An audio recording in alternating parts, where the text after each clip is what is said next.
Not so long ago, in the mysterious land of St. Louis, Missouri, Bomb Squad was having a movie night.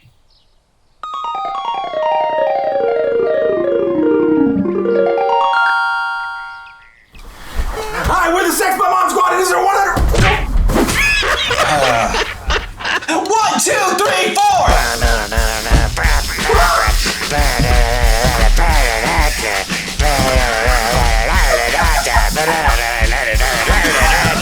Welcome to the 100th episode of Bomb Squad Movie Night. I am your host and master of ceremony, Tanner Richard Kraft, and with me I have... I'm a copy of Funeral by Arcade Fire on vinyl. I am Tim M. Sullivan, now 30 years old and sporting ink.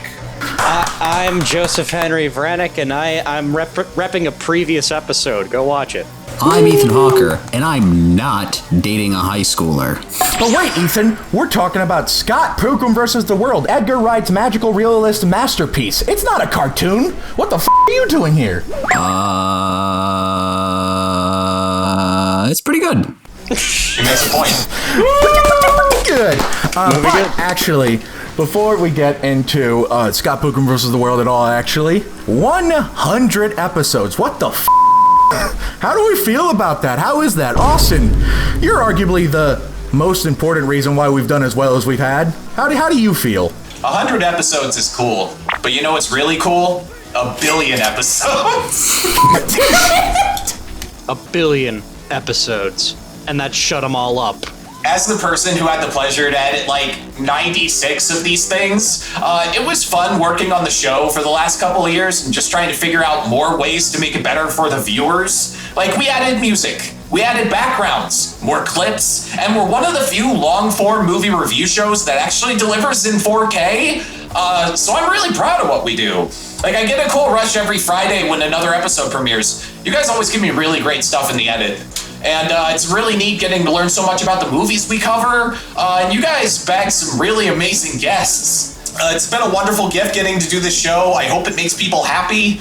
And last thing, for anybody who wants to follow in our footsteps, the shittiest part of this job is easily YouTube's copyright system. If it weren't for dealing with that thing, this would basically be a total blast all the time. So, yeah, thank you everybody for all your hard work that it took to get here today. Joe, as the man famously known as man who took most breaks from the show, how do you feel about hitting 100 episodes? Well, I mean, yeah, I took a lot of breaks, but that's because mental health reasons, and also I have a life. What are you trying to say about me? Hey. No, 100 episodes. Wow. Yeah, no, I never thought we'd get here either, but you know, I'm happy that we got this far because it's fun to talk about movies almost every week. It's fun to learn about the movies that we talk about every week, and honestly, learn about my friends a little bit. I learn about their personalities, I learn about their tastes. I honestly could not be happier to be celebrating 100 episodes with these motherfuckers, because you guys are special. I love all of you. Aww.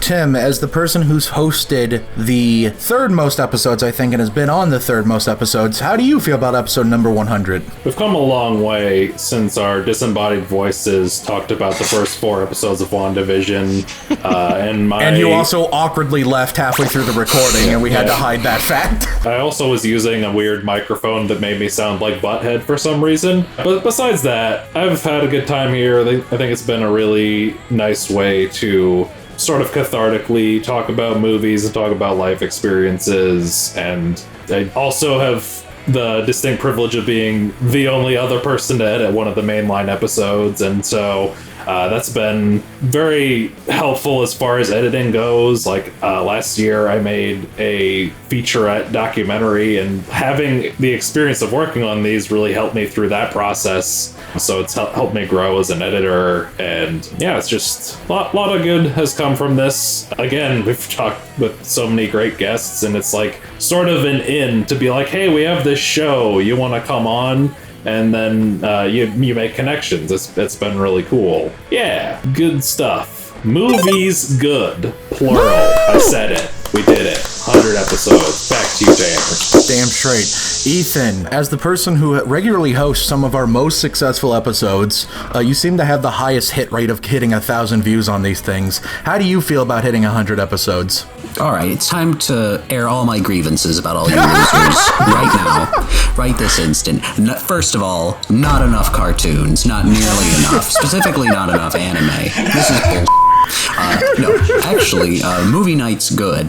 Actually, I'm very happy with how these have all turned out. I do appreciate you guys inexplicably giving me a platform to talk about cartoons as often as you do, despite my very laissez-faire attitude toward just about everything. I do appreciate, for me personally, just whenever I am host, it is sort of a kick in the pants to do a lot of research. I do kind of appreciate that crunch sort of looming overhead in a way, and it's always such a joy more than anything using this as an opportunity to share a lot of things I love with a lot of cool creatives that I like a lot, and getting those thoughts sort of pruned and presented in such an incredible fashion by Austin is always such a tremendous joy. You make me look smart online, which is such a difficult thing to do, but really no, you make everyone look smarter than they already are, which is impressive, because we have some smart boys, and you do it in such an entertaining fashion. But no, we had some really, yeah, like as they've mentioned, some incredible guests, and we're hopefully going to get even better in the next 100 episodes, in the next 1,000 episodes, 10,000 million billion episodes, infinity episodes, forever and always. Tanner, you've hosted the most of these, right? You're like the face of the show. Remarkably, yes. Against my better wishes, as these guys greatly remember in the early days of this channel, I was greatly resistant to being the face of the channel, due to a recent run-in with niche internet fame turning sour. But eventually I embraced it as something that was for the best for the channel and this show in particular, which I never expected this show to be the thing it was. When we started this channel, I figured the movies we make and the videos would be our bread and butter, not this show. And then we made the Malcolm and Marie vidcast, and everything changed 2 years ago. When we started this channel, this show, I was not in a very good place. Obviously, we were just coming out of 2020, which means the world was shit. But I mean, I've had a pretty rough couple of stretch of years. I got out of a really bad relationship. I got into another really bad relationship, got out of that one. I had a previous failed YouTube channel venture that Austin and I came from. It sucked. I had been graduated from college for almost a year, and I felt like I didn't have a creative outlet. But this show, this channel, you guys have really means the world to me to have this outlet, to have this show, and to be able to do it with the greatest friends in the world week after week, and to see it improve and to see it grow like it has means more to me than words could ever truly say. I don't know where I'd be without this show. My mental health 2 years ago was just in the tank, but lately I really feel like I'm because of this channel, it's really given me more confidence, it's given me more self-love and validation in myself, just to be able to come on week after week and just make stupid jokes and talk about movies, which in the grand scheme of things are a minor impact, but they mean the world to me. And 100 episodes, wow. I get to make my silly little award show. I got to make an episode with the person that inspired me to become a filmmaker. I got to make an episode that was watched by one of my favorite directors. I got to do a fucking episode of this thing with the director of the movie we're doing. Thanks to Joe for that one. It's been a hell of a ride, and I can't wait to see where the next 100 episodes brings us. We are the Bomb Squad, and we are here to make you think about death and get sad and stuff. Now that we've wasted a fourth of our recording time talking about something other than the movie, let's talk about the movie, Scott Pilgrim vs. the World. Or specifically, let's talk about our history with Scott Pilgrim vs. the World, just sort of the cultural impact around it or whatever. Tim, let's start with you. So this was a movie that I slept on for a while. It kind of came out right in my junior year of high school, and like I was kind of a little shitty edgelord douchebag in high school. So this was just like, it's too bright and colorful, it needed to be dark. Urgh. And so it just was not the kind of thing that I was jiving with at that time in my life. But I finally got around to watching it about 5 years ago, and I enjoyed it. I'll talk more about that later. The first Scott Pilgrim piece of media that I actually experienced was this little animated short that Adult Swim made as a promotional material called Scott Pilgrim vs. the Animation. Just like a little 3.5 minute video. It's pretty fun. But yeah, that's about my history with it. So back to you, Tanner. You know your hair? I know of it. All right, Joe V. As someone who was probably the correct age to watch this, like freshman in high school level, you were probably the exact correct age, right? I literally, when this movie came out, I had started my freshman year of high school, so I was the perfect age for this. It also came out at arguably the best f***ing time for me. That beautiful little window that was like late 2009 to early 2011. I would argue that that was like the most important like span of time for me as far as like my taste and love of movies and my desire to want to make movies. And Scott Pilgrim is one of those movies. Man, 2010 was a f***ing banger goddamn year for movies. And the Oscar goes to The King's Speech. Jeez, buddy, it's gonna be all right. But my history with Scott Pilgrim prior to that was jack f***ing I had zero expectations on what it was. I just knew Michael Cera's in this movie, and I really liked Superbad and Juno, so I was just going to see it on the grounds that Michael Cera was in it. And I did a little bit of research before watching the movie. That research being reading the, what was it that you called it, Ethan? It's not a comic, it's not an anime manga. It's not manhwa. I call it manhwa because the creator is half Korean, but it's a graphic novel. So yeah, I read all of the graphic novels because the Council Bluffs library had it at the time. However, the really special thing that I have about this movie is I got to see this maybe like 2 weeks before anybody else did. I caught a very early screening of this, and it's probably one of the most magical movie experiences I ever had. Hey, I'm not done with you. Oh my god. Austin, what say you? Okay, Scott Pilgrim was admittedly a pretty big deal in my childhood, personally. I will never forget it. The day that I saw Scott Pilgrim was the first day I ever tried sushi. My 3 best friends dragged me to Sushi AI and told me to order the yellowtail. I was introduced to Scott Pilgrim and sushi in the same 3-hour window. I was so confident going into the theater that we were about to see some Fight Club caliber shit happen on the screen. I'd seen Hot Buzz, I'd seen Shaun of the Dead, both at sleepovers, so I was convinced Edgar Wright had the formula to make masterpieces down to a fucking science. And I was one of those kids whose favorite TV channel was G4. I owned a bunch of consoles, and I used to beg my parents to get me magazines like Game Informer at the grocery store. So Edgar Wright making a movie about video games was a fucking slam dunk to me. And of course, it was all over the second I saw that techno crane slide back and the opening titles came up. That was the moment I knew this movie was going to be a part of me forever. One of the big impacts it had on me was that I've been making videos since I was 14, and I started using After Effects when I was 15. I always wanted to rip off Scott Pilgrim. Once you see a 2D P-bar come floating up next to a guy in a bathroom, it changes something in your DNA. Lastly, before moving on, it's worth mentioning that I may be a bigger fan of the movie, but my sister's been a bigger fan of the Scott Pilgrim IP in general. She's actually got all the graphic novels, reads them, and she has a super solid Ramona Flowers cosplay where she goes around with this big fucking hammer that our engineer dad helped to make. Loving Scott Pilgrim kind of runs in the family. So that's my history. And if you've got a problem with it, take it to the cleaners. Ethan, you're the one who really wanted this question to be a topic of discussion, so what say you? Dude, wow, she's totally real.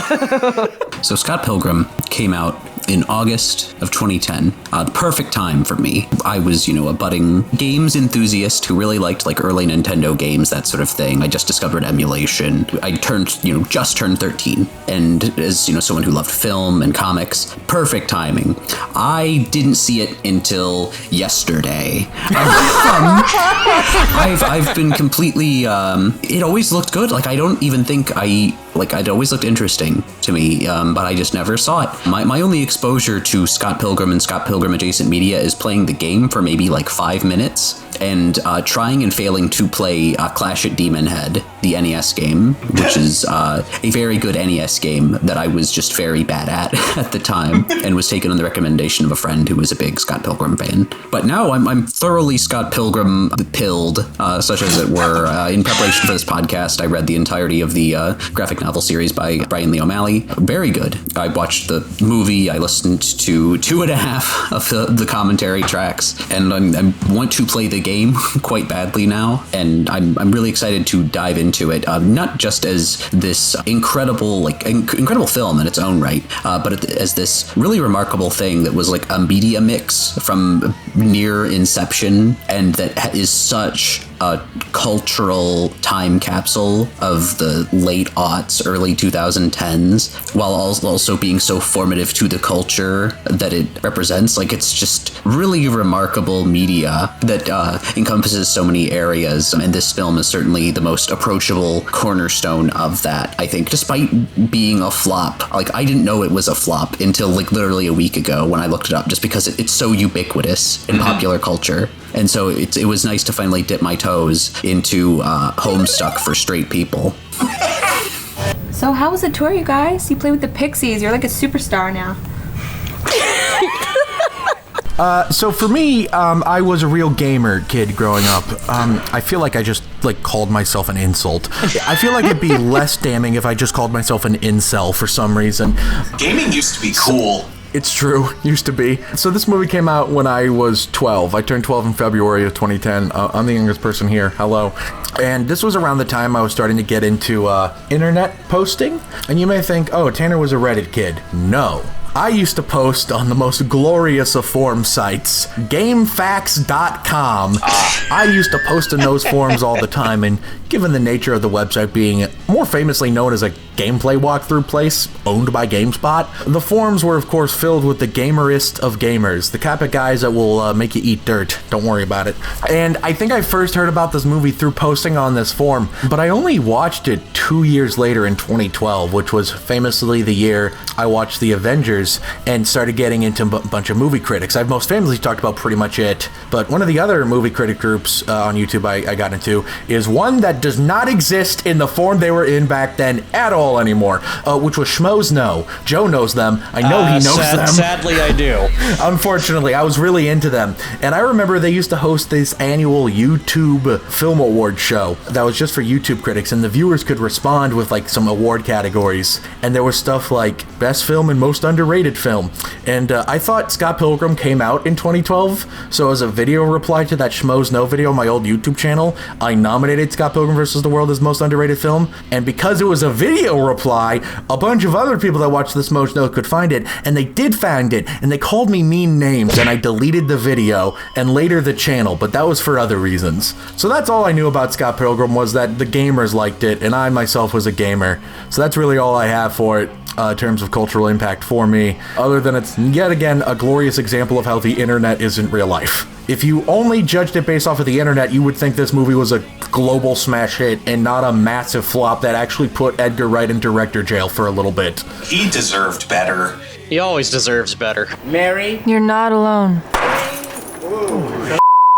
Very bad ball. But what did we actually think of the fucking movie you came here to see us talk about?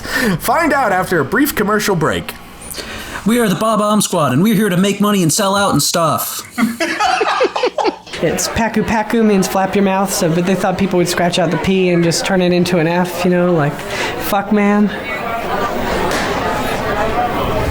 I'll leave you alone forever now. Welcome back to Bomb Squad Movie Night, episode number 100! 100! That's right, 100 times that I've embarrassed myself. So, do you like colors? Do you like boards of wood? Do you like movies? Then boy do I have a deal for you. MoviePalette.com. That's right, ladies and gentlemen, you can finally find a piece of wood that has colors on it. You can go to MoviePalette.com and order yourself a movie palette. But wait, before you press buy, don't press buy, because you have to enter this promo code, SQUAD15, to get 15% off your purchase. Trust me, do it. It'll be great. We're going to talk about Scott Pilgrim vs. the World now. What are our overall thoughts on Scott Pilgrim vs. the World, starting with Joe Rennick? Oh boy, all right. So, as mentioned before, I got to see this movie 2 weeks in advance, and man, oh man, did it really fucking upset me when this movie flopped at the box office, because I remember walking out of that theater thinking I saw the second coming of Christ or some shit. Is there anyone at this party that you haven't slept with? Hey.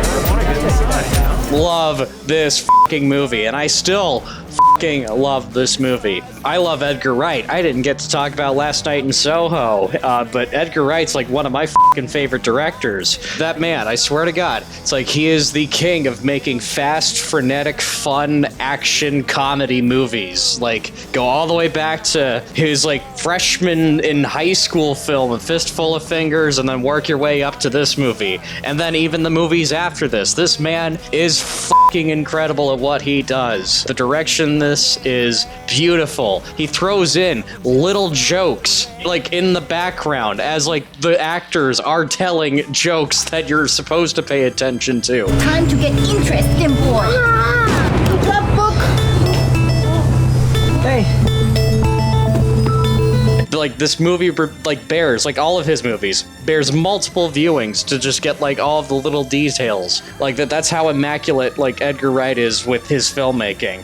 Bill Pope, legendary cinematographer, man, oh fucking man, gets some of the most incredible shots ever. This movie specifically, something I talked about in the Batman podcast, just, like, briefly, and in the Suicide Squad cast, adapting a comic to movie. This movie does it in so many damn ways and does it so beautifully. It does panels. It like rips shots like directly from the comic. It is perfectly framed. It's beautiful. Acting wise, everyone is like at their peak, at their best. This is probably the best Michael Cera's ever going to be. I kind of wish this moment would last forever. This moment with your hand on my boob? Yeah. I think it's more your moment than mine. Probably the best Brandon Routh's ever gonna fucking be, too. All of the Evil X's have... I like Brandon Routh. I met the guy. Really nice guy. But all of the Evil X's, really, like, they fucking steal the spotlight. Honestly, probably Brandon Routh really steals it as Todd Ingram, the douchebag vegan. Smells like a face-off. Fetch me my instrument. Scott Pilgrim's about to go down, and this time, it's on me. This movie is also endlessly quotable. I quote this movie in my everyday life, which leads me to a little story, because I don't know if we're going to have time for general discussion. So, when I was in high school, around the same time that I finally watched this movie, I went to my homecoming dance, and I met this girl that I was friends with in one of my classes. And we kind of decided to start going out at the homecoming dance. And then I thought it would be funny to be like, so does that mean we're dating? And she goes, yeah, I guess so. And then I just kind of go, because I thought it was funny, does that mean we can make out? No. To which she then says, if you want to. And then I just go, cool. And then we go in for it. The one time in my life where quoting a movie got me to make out with a girl, and it was the most legendary fucking thing I ever did in high school. Can't believe Scott Pilgrim got you to first base. Quote Scott Pilgrim to a girl, it works. That's my ringing endorsement. I wish I could talk more about this movie, but I gotta let you guys talk about it, so back to you, Tanner. Interesting. Last time I quoted Scott Pilgrim to a girl, I spent a night in the drunk tank for some reason. Tim, what are your overall thoughts on Scott Pilgrim versus the World? It's pretty good. All right, moving on. Yeah. You can sleep on the floor until you find somewhere else to stay. I got you muffs and blinkers in case this might happen. This isn't my favorite Edgar Wright movie. That honor is held by Shaun of the Dead, but I do think this is like the movie he was born to direct. It's bleeding with his style, playing on like music and visuals in a very particular Edgar Wright way. And it's a lot of fun. If you have any familiarity with video games, like there's all these things you can pick up on, like Legend of Zelda and Mario music beats and just like all of the visuals. And like, again, like when I was in high school, that seemed a little off-putting to me because it's like they're trying too hard or whatever, but you know, watching it as adults, like, yeah, this is fun, this is good. I don't have too much deeper to say about it. It's just a real good time. Back to you, Tanner. Didn't want any hard feelings, so I figure why not be the bigger man and give you a call. Sorry, what I meant to say is I'm coming over there to kill you.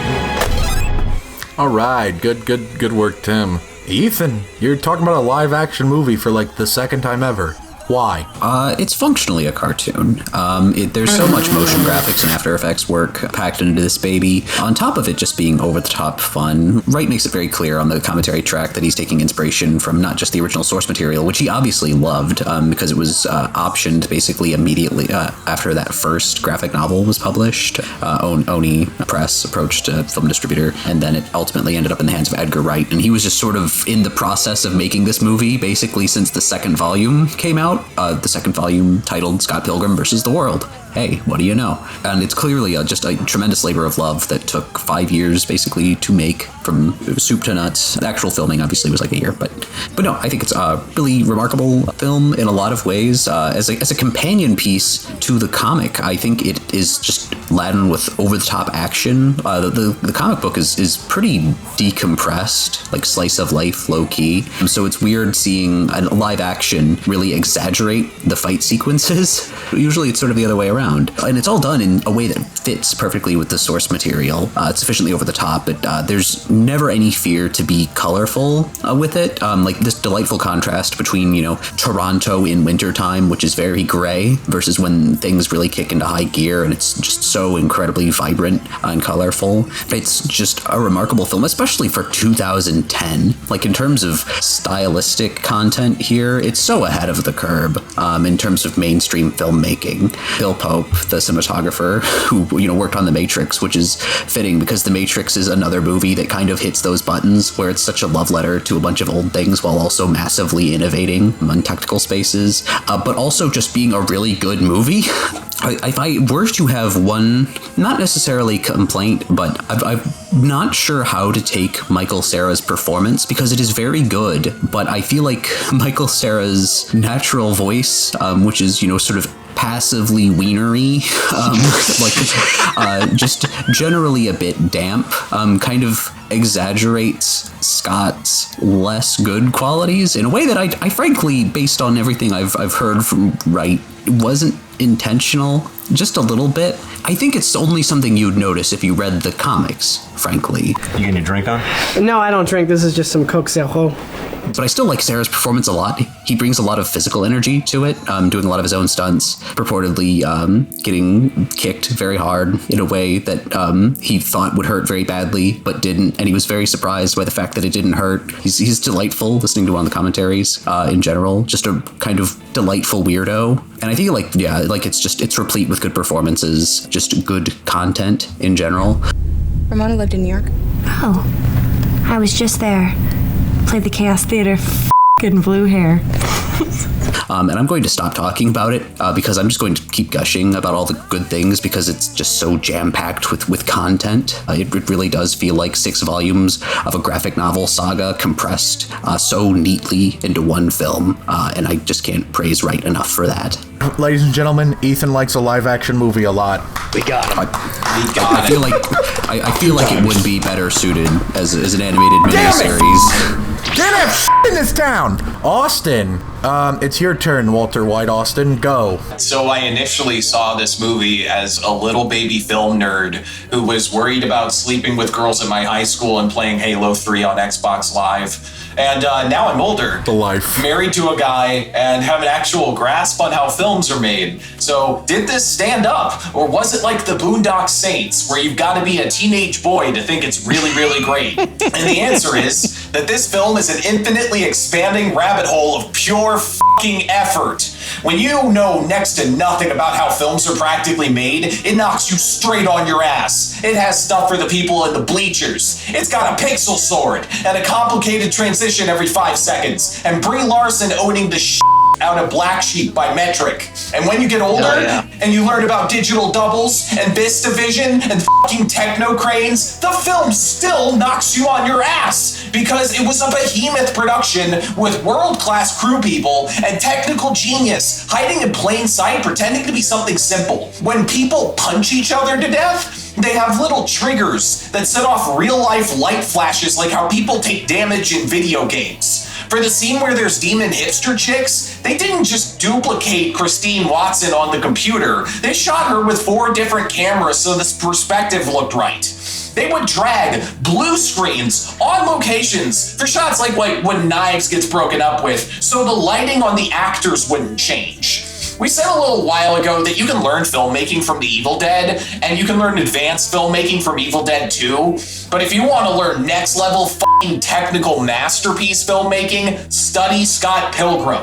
I had such an incredible time finally watching all the special features and the commentary tracks after all these years. Here's a curated list of things I learned. In classic hipster fashion, it involves Radiohead. The guy who did the score for this movie was Nigel Godrich, who produced two of my favorite albums of all time, OK Computer and In Rainbows. The opening titles of this film with the crazy film scratches were done by an art collective called Shinola. Not only did they do the music video for Pyramid Song by Radiohead, but they also do a lot of work for SpectreVision. Like, they did the SpectreVision logo itself, they did the title sequence for Mandy, and Color Out of Space. I mentioned VistaVision earlier and I wasn't around. It's a higher resolution, widescreen variant of 35mm film, and kind of like the prototype for IMAX and OmniMax film. They used it to get the really wide shot of Scott getting thrown in the alley by Todd. There's so many more of these, and it's just a completely insane shoot where they both used every trick in the book and did some kind of revolutionary stuff inspired by video games and comics, all wrapped in this tremendously charming comedy action musical screenplay that times everything out so precisely. I have not outgrown this film one f***ing bit. If anything, I like it more now. I do not want to be here at all. The school has boys too. You. All great stuff that I feel like I barely have anything left to say. That's a lie, I have plenty more to say. I got done watching this 2.5 hours ago. As of this recording, I watched it with my dad tonight, who, when I told him that's what we were watching tonight, told me, yeah, the movie about Mark Zuckerberg before Facebook, which I still don't entirely know what that meant, but it was fucking funny. What did the Don mean by this? He had never seen Scott Pilgrim before either, so that was fun. Like, I remember seeing him, like, crack a big smile when he heard the Zelda theme at the beginning, and I think he knew he was in for a good time.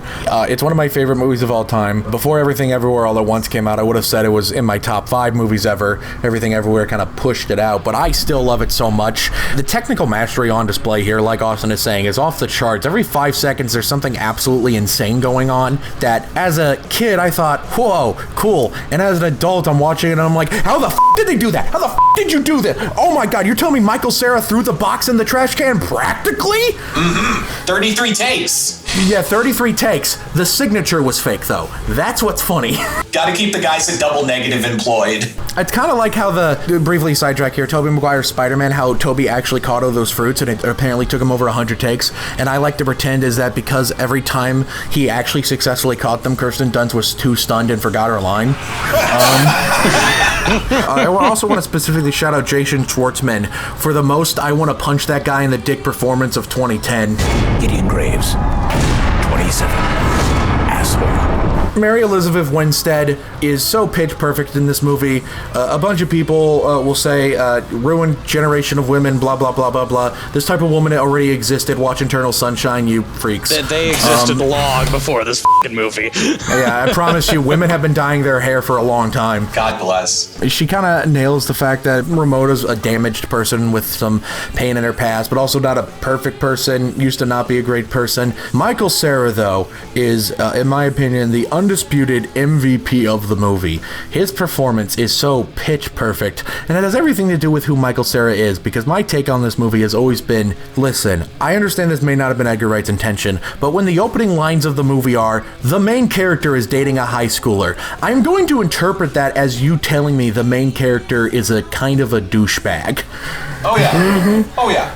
Hot take. Dating a high school as a 22-year-old? Bad. Not great. Not your greatest Many people hour. are saying this. He seems to nail that scumbaggery that's like so subtle that like it's almost impossible to call out for it, because it's like, baby, you can't call me out. I'm just a little guy. It mostly just stems from him being 22 and stupid, and I get it. I was once 22 and stupid. I was 22 and stupid when we started this show. And it mostly, you can tell that he has a good heart, and it's kind of fascinating how instantly more likable I feel like Scott becomes in the end when he achieves self-respect. I absolutely love how the power of love wasn't enough, but the power of self-respect was. It's so funny, because of all the weird gamer boys that love this movie, you think they would listen to the message. Right. Yeah, but gamers still haven't learned self-respect. You think gamers are able to intuit things like messages and themes? It's not even subtext, it's literal text on the screen.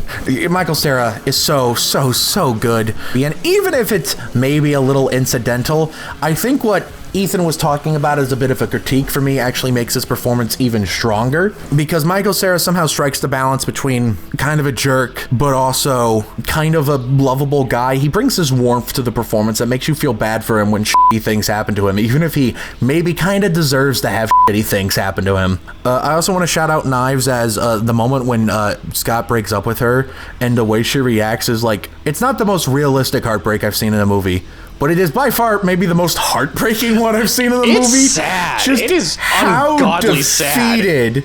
how defeated she looks. It breaks me. Ellen Wong's performance is really exceptional. I just came to see your show. I'm not even stalking you. I just feel like I know stuff now. Why isn't she a star? She's barely in anything. This is her debut performance too. Like, and she just kills it. She knocks it out of the park immediately. Favorite quote? I don't know what my favorite quote would be, but sure, favorite quote.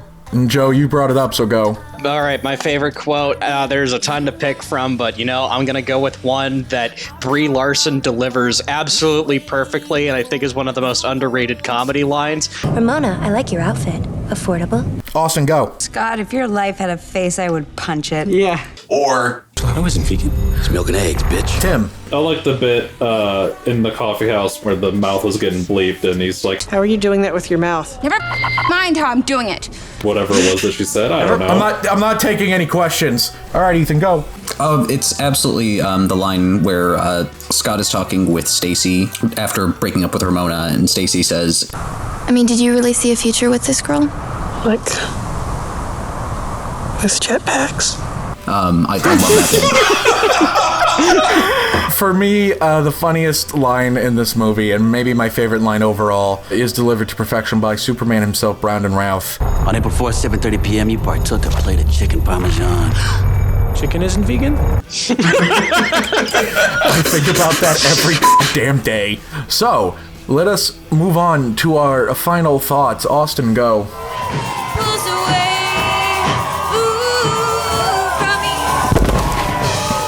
100 episodes is a small price to pay if I get to talk about how much I f***ing love Scott Pilgrim. Joe, go. Like I said earlier, if you're a high school student and you ask a girl out and she says yes, quote this movie, you will get kisses. Your results may vary. Tim, go. This movie pucks. This movie pucks! Damn it.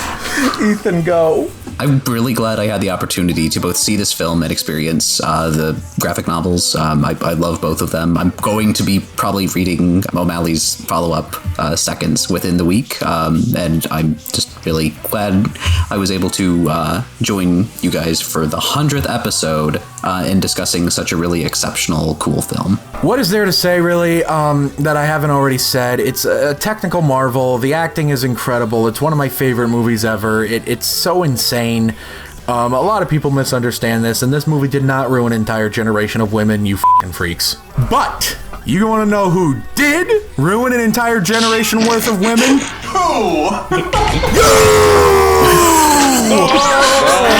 The person watching / listening to the 100th episode of Bomb Squad Movie Night.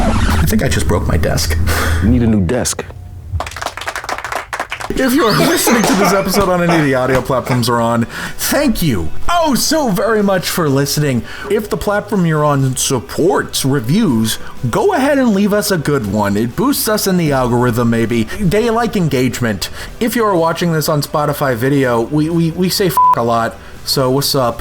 How about you mosey on down over to our Patreon? We actually have some exciting ideas for things we may launch for the Patreon this year. So it may one day become more than my mother paying us beans per month. And if you're watching this on YouTube, thank you so very much once again for watching the 100th episode. Go ahead and go down to the comment section below and let us know. What do you think of Scott Pilgrim vs. the World? What do you think of the fact that if you look at the internet, Scott Pilgrim vs. the World is like the Titanic of movies, but if you look at the box office, it didn't do What do you think of that sort of dichotomy? And finally, what do you think of 100 episodes of Bomb Squad Movie Night? If you have a favorite memory, a favorite something of the show, please comment below and let us know. Hit the like button so we know how much you like us. Hit the subscribe button so we know how much you love us. And hit the bell icon so you can know exactly when we upload new videos. Make sure you tune in next week for a special Tim-hosted episode of the Bomb Squad Movie Night, which will be on what movie, Tim? Next week, we are talking about the hit film Bullet Train with a very, very special guest. Yeah, that's right. We got Brad Pitt. So make sure you tune in for that. Holy shit, I can ask him about Cool World. What was it like meeting Papa Ralph? But yeah, thank you so very much for the 1000th time for watching. It means the world to us. We literally could not be here without all of you guys genuinely coming in and supporting us week after week. It started with one big fan, Death Machine Star, if you're watching this, and it's grown to many more people. We couldn't do this if it wasn't for the fact that you guys seem to genuinely love this, so thank you for tuning in for the 100th time, and like I said before, here's to 100 more. See you next time. 6 seasons in a movie! 6 seasons in a movie! 6 seasons in a movie? 6 seasons in a movie. 6 seasons and a movie? They got movie now?